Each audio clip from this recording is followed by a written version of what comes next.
I've owned four in my life. Mel and I have had three since we got married. We had one when the boys were little, and then we had another one later on.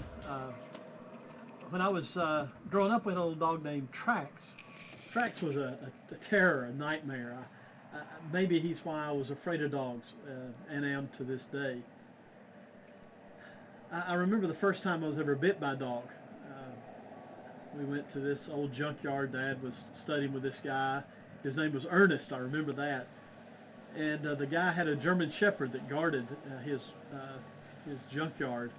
And the dog lunged at me. I had on a little vest with a chain. He lunged at that chain because it was shiny, I guess, and didn't bite me, but broke that chain. And that kind of stuck with me. I was out knocking doors one day when I was a child, inviting people to a meeting or something, and a dog chased me and nipped at my shin and back of my calf, I guess. And so I've always kind of been afraid of dogs. Had a little bit of, we might call it healthy fear. I always appreciated Paul's words, beware of the dogs. I think he knew what he's talking about.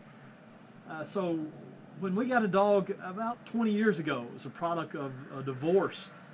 When we moved out of Hamilton and into Nashville, somebody gave us a dog the night we were leaving town.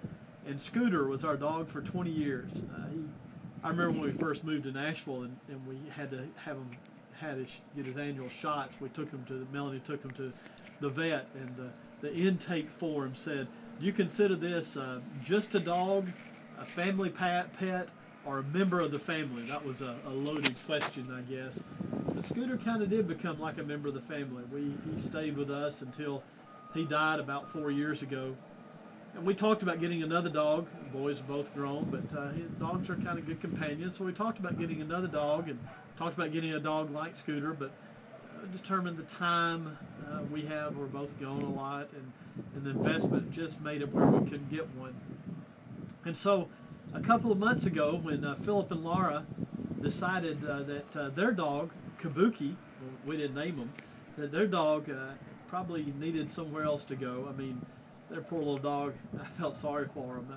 He was kind of their child until Lucas and Holly came along, and then just because Lucas and Holly are kids and Buki's a little bitty dog, it's like a landmine, I guess, living there for him all the time. Loud sounds scared her. I said him scared her all the time, and she was always in danger of being hit by a ball or toy that had been tossed across the room, or being trampled on by a toddler that was still learning to walk. And so they didn't really have the time for Kabuki.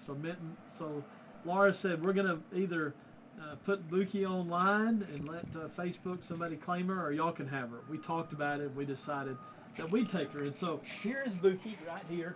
We've had her now for just a little while. When Buki first came to live with us, and you can see her now, when Buki first came to live with us, she shook all the time, scared to death of everything and everybody. First 3 days she was with us, she basically lived on the stairs going upstairs to our house, wouldn't even come off the stairs. And then eventually she got a little more brave, and she started coming downstairs some and hanging around us a little bit. And then she one night came and sat on the couch beside us, and then she got behind us on the back of the couch, and now she's just kind of become comfortable with us. She's still skittish. Anytime you reach for her, she starts shaking or flinches away. She's a little afraid. She's been hurt some, not on purpose, but because kids can be kids, maybe a little bit.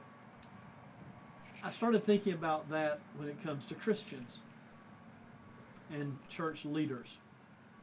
And, that's the way it is. Sometimes you'll have Christians that are that way, good people. But they've been hurt, maybe by mom or dad who didn't teach Christianity, taught it but didn't live it. Maybe by an eldership somewhere that was overly controlling, lorded over the membership, or maybe by a minister who by something they said or did. We all hurt people, not meaning to, but our words are heard wrong, or they came across wrong, or we didn't say them right. And so they're skittish. They're a little afraid of authority. They flinch back anytime something comes across to them that they think, oh, this is the way that person that hurt me did. And I guess I'm recording this today to say to those of us who are in leadership roles, elders, deacons, ministers, Be aware and beware. John wrote it in 1 John chapter 4. And I think the key maybe here is that be patient and love. John would say, there is no fear in love, but perfect love casts out fear. So Buki's been with us for a month or so now, and realizes that she's loved, and so she doesn't flinch as much as she did. She's getting more comfortable with us because she knows we're not going to hurt her. And I guess as elders, and leaders, preachers, and teachers, and deacons, be aware, love people, and that love will win out. It won't happen quickly sometimes. Sometimes it may take many, many years for it to come out. And sometimes people may revert back to it when they perceive that something be done out of an authoritarian position rather than a position of love and compassion and care and what's best. But keep on loving. Eventually you'll make a difference in people's lives. Thanks for listening today. Hope you have a great day. I pray for all of you as leaders, all of you as Christians. I hope you have a wonderful, wonderful day.